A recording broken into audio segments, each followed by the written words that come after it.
today is December 28, 2025. And day 1 pala ng pagpapack namin, or pagpapack ko dahil si Austin is nasa sa work siya, kahit Sunday dahil meron siya mga kailangang tapusing surveys. So we're moving out of state again, I know. Itong bahay na to is either we're gonna rent it out or we're gonna sell it dahil we only bought this house around April. 9 months pa lang kami dito if hindi ako nagkakamali. And we're gonna sell everything. Well, we're gonna sell most of our stuff dahil from our previous experiences, parang para sa amin, from our experience, mas better na ibenta na lang yung mga gamit kaysa mag-U-Haul kami and then dalhin ulit itong mga gamit na meron kami. So, we're gonna just start over. We're gonna buy new furnitures na mga mura lang. And then, we're gonna sell the ones that we have right now para hindi na kami mag-U-Haul. Hindi na kami magmalaking U-Haul. At yung truck na lang at saka yung aming kotse yung dadalhin namin pa out of state. So, I just wanna film this dahil we're gonna miss this house. And this is the first day na I'm gonna take down some of our Christmas decorations. Kahit wala pang New Year. Usually, after New Year ako nag-aalis ng mga ganito. But dahil nga lilipit na kami ng January, mauuna actually si Austin umalis. And then, he's just gonna pick us up after maybe 2 weeks or so. So, yeah. Just wanna show you guys. Medyo messy lang tong aming bahay ngayon. But, wanna document this. So, yan ang aming Christmas tree. 2 years na siya sa amin or 3 years. And then, ito pa lang aming mga dogs. That's Karma and this is Isis. They are getting old but yeah, they're still thriving. Hindi ko muna to aalisin dahil hindi pa kami nakakapag-picture kasama yung mga dogs namin. So, we're gonna keep this one for a little bit, but we're gonna sell this. So, mahal yung bili ni Austin dito, kaya ayaw niyang i-get rid of it. Dahil meron din siyang fireplace, tapos heater na kasama. But this time, we're gonna sell it. We're gonna try to sell it. We're gonna try to sell our couch, and then just get rid of our rug. Tapos, ayan, we're gonna get rid of this drawer. This is sa IKEA lang naman namin to nabili. So, bibili na lang uli kami ng bago doon. And then, ayan ang aming Christmas decors na nung sa bahay pa namin sa California pa ito. So, medyo matagal na din siya. We're gonna keep some of these decorations but we're gonna sell this shoe stuff. Maganda sana to but bibili na lang kami uli if ever. Dahil mura ko lang naman din to nabili sa TikTok shop. And then that one. Magulo guys yung bahay namin but I just wanna see it. So yan. We're gonna give this sa kapatid ni Austin. And then ayan yung mga moving boxes. Nagpe-prepare na kami ng mga gagamitin. Itong kwarto ni Austin is, ayan, medyo messy din siya. But we're gonna try to sell. Sana may bumili nitong office table ni Austin. Dahil medyo mahal din yung bili namin dyan. Then, ayan. This is our bathroom. This is Karma. Hi, Karma! Hi! Hi! Ito guys, hindi namin alam kung ibebenta namin to, but super favorite kasi namin ni Austin tong chair na to at nabili namin siya sa Lowe's. At hindi na sila nagbebenta ng ganito. Saan namin siya hanapin is wala na. And dalawa lang yung nabili namin. Dapat pala nagtatlo kami. But yeah, we're gonna try that one. This is our kitchen.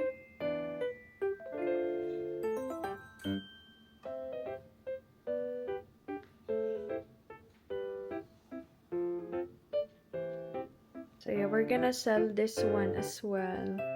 Sa IKEA namin siya nabili and yung isang drawer niya is medyo nasira nung pag-move namin. Nung nag-hire kami ng someone to move it. So yeah, we learned from our past experiences. This is our master's bathroom. Meron kaming bath and meron kaming shower, walk-in shower. This is our closet that we're gonna get rid of most of our clothes dahil ang dami na niya. And maliit lang yung aming walk-in closet. Yeah, this is what it looks like.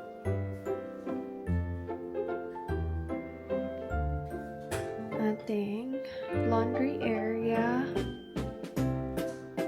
For our gym equipment, ibebenta namin siya sa kapatid ni Austin. And yeah, we don't know yet what are we gonna do with this other stuff that we have. Madami pa kaming gamit, guys, na nasa sa attic. So, we're gonna try to get rid of most of the stuffs again. This is gonna be a long days and weeks for us. Dahil paras pa kami nagwo-work ni Austin. After work pa namin siya, maaayos lahat. But I just wanna document this na itong aming situation right now. And I don't know if when I'm gonna be posting this video. But yeah, we're just getting ready to move. We're excited and I wish we can bring this house kung saan man kami pupunta, but then we can't. But we really like this home and hopefully ma-rent namin siya sa family na will take care of it then. Para sana, ayun, hindi namin siya mabenta. We'll see you guys later. Bye! Good morning, guys. Today is Tuesday. It's December 30, 2025. And kakaalis lang pala ni Austin. It's currently 7:22 in the morning. And yeah, just wanna document this. Plus si Isis, she's having a hard time breathing today. Hopefully everything is good, but we're gonna take her to vet pagkadating ni Austin dahil meron ditong 24/7 na vet place. So hopefully everything is good, na sa weather lang kaya siya nahihirapang huminga. We didn't get to take pictures with them nung Christmas dahil nga doon kami nag-Christmas sa bahay ng kapatid ni Austin. But today, we're gonna take pictures with them. Meron kaming biniling outfit sa kanila na matchy-matchy sa aming Christmas pajamas. Kaya hindi ko pa din na-take down itong Christmas tree. But we already got one of our furniture sold, yung IKEA na nandiyan dyan. So, tinake down ko na din yung mga Christmas decors na nandiyan dyan. So, very empty na yung area na yon. We'll see you guys later. Hey, sis? Feeling better? Yeah? I just gave them treats. Hi guys! So, today is January 1st. And nag-start na kaming ipagbenta yung mga gamit namin. And today is merong magpipick up nito. Pinagbenta ko lang siya $20 each. Ang aming coffee table and then yung palm tree. And then ito is meron din na ding magpipick up. Itong tray, pinagbenta ko lang siya for $10. Kasama na yung mga pots. So yeah. Na-pick up na din pala nung kapatid ni Austin yung isa naming bed. Binigay na lang namin sa kanila. Hopefully, maubos namin itong laman sa bahay bago kami lumipat para wala na kaming problema. Hello guys! So today is January 3rd and nag-garage sale kami ngayon ni Austin. Nagpapakita ko sa inyo. Yeah? For what?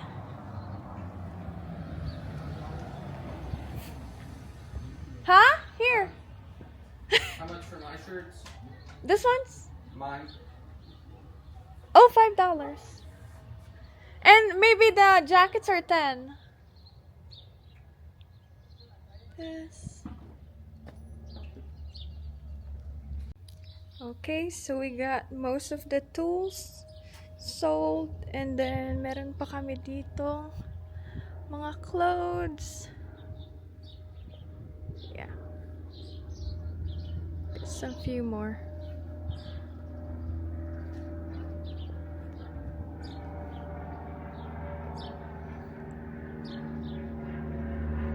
couch. That's our first furniture together. Sad. Yeah. Oh.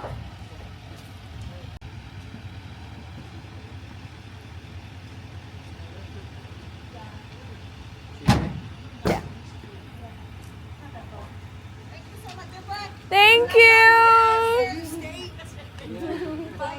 Take it easy.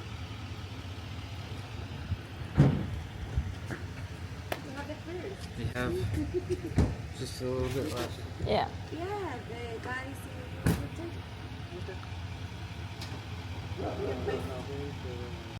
Bye, couch. It's been good. Oh. We'll get a new couch. Hi guys! So today is January 4th and Sunday ngayon, day 2 ng aming pag-garage sale, and so far, it's been going good. We got most of our big furnitures sold already, so that's good. Ang iniintay ko na lang is kung may bibili ng aking isang computer table dahil dalawa yung work table ko, and isasal namin yung isa dahil medyo malaki siya pag inilipat namin. We got our couch, the fireplace. We still need to take down our Christmas tree, but here's what it's look like. Yeah, very empty na siya. So this is the clothes.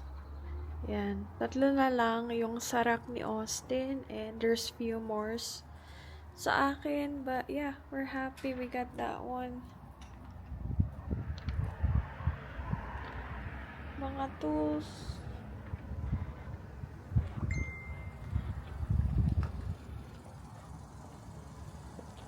And then that one. And we got the buyer that just pulled up. So, kakatapos lang pala namin mag-garage sale at ngayon naman is magpapak ako ng gamit dito sa aming guest room area dahil madami din kaming gamit na nandito sa closet. So, I'm gonna organize this one first and then siguro bukas yung closet naman dun sa aking office. Office din ni Austin, hindi pa namin naaayos at hindi pa namin siya na-organize. So, si Austin is papunta sa San Antonio tomorrow para magbalik ng kanyang work truck at saka para turuan yung coworker niya kung paano gamitin yung equipment. So, kailangan niya maaga dun bukas.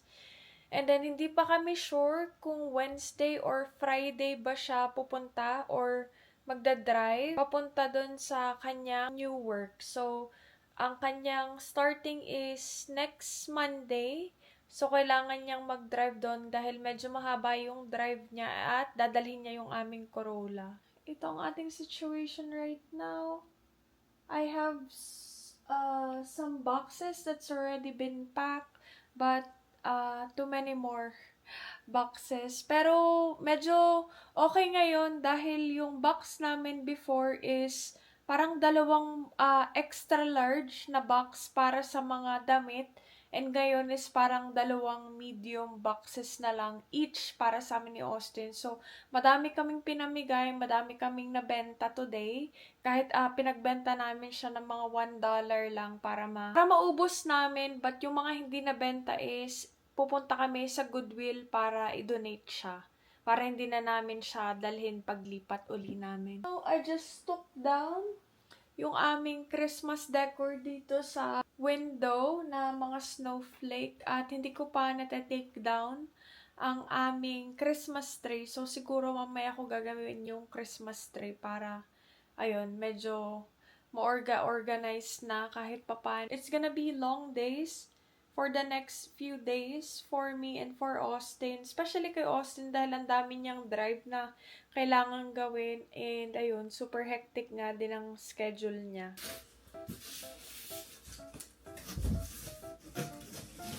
More on mga medium na heavy duty boxes lang yung aming binili para magkasya siya sa aming truck.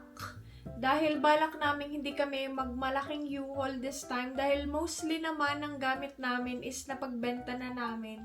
So, ang tinira lang namin is yung king size na bed dahil medyo mahal kasi guys, parang 1,000 plus yung foam pa lang itself. So, sabi ko kay Austin, ikip namin yun. At sabi naman ng kapatid niya is, kasya naman daw siya dun sa parang trailer-like na U-Haul. Yun lang kasi yung aming balak gawin. And yung aking office desk, and then yung aming shoe cabinet na nagsawa na ako guys sa pagbenta dahil tuwing may magtatanong sa akin is bababaan nila ng super yung price. Eh, ang ganda nitong shoe cabinet na natira. So, sabi ko kay Austin, ikip na lang namin. Dahil nung last time kasi na bumili uli ako ng bago nun is hindi maganda yung quality. Hindi kasing ganda nitong meron kami ngayon. So, sabi ko kay Austin, ikip na lang namin siya. Total, ang daming mga low ballers. Parang kulang na lang is gusto i-free yung aming shoe cabinet na yon. So, yun, I decided na sabi ko kay Austin, wag na lang namin ibenta at ikip na lang namin siya. And ano lang naman siya, manipis siya. Hindi siya space consuming. Itong box na to is paglalagyan ko nitong mga Christmas decors. We're doing this for, I can't even count how many times na kami lumipat the past 2 years. So, yeah.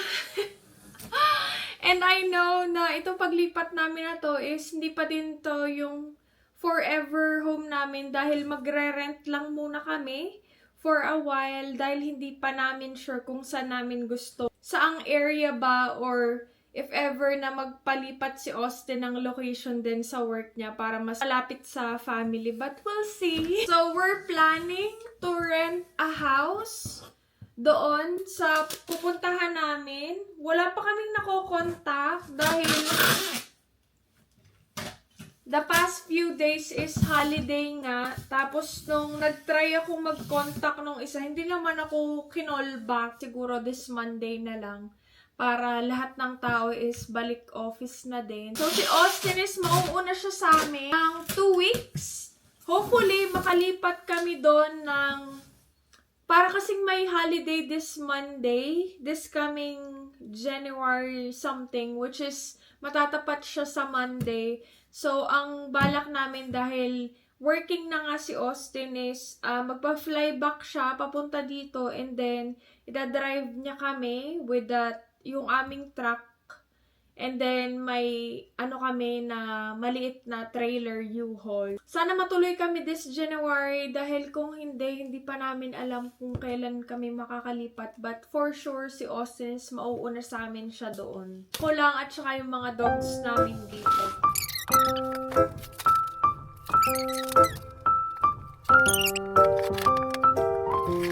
Lalagyan ko pa siya ng kung ano malalagay ko dito on top. So, ayan na siya guys. Kompleto na to. So, isisil naman natin siya.